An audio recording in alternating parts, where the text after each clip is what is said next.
to the American people. And what should she answer for? And I think it's an important thing to point out here before I kick it over to you guys for some questions. Well, one thing she should answer for, we're in a great American manufacturing facility here, and I appreciate y'all showing up and standing behind me. But one thing we know is that you cannot manufacture in this country unless you have access to low-cost power.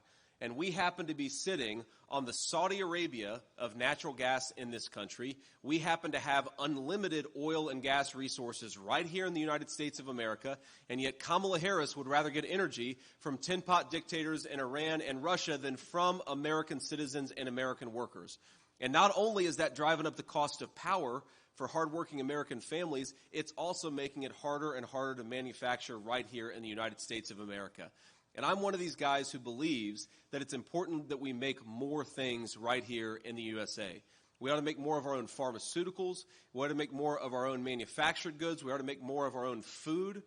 We have to be self-sufficient as a people. And if we're not self-sufficient, then it's going to allow the communist Chinese to run all over us. And that's exactly what they've been doing under the Harris administration.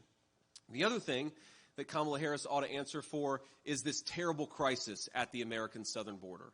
She has been the border czar for 3.5 years, and Americans have suffered because of it. I know this community's been affected by it. I know I've seen the consequences of it personally, but the fentanyl that the Mexican drug cartels are bringing into our country, it is killing Americans by the bushels, and it is unnecessary. It is happening because of failed public policy. I talked to somebody just yesterday, actually, two kids, a 19-year-old boy and a 15-year-old girl.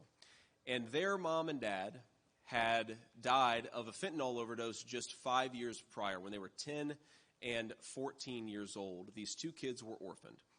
And they're incredible kids. And I told them I was rooting for them. And I can't believe that our leadership has let what has happened to these children happen. It's not necessary.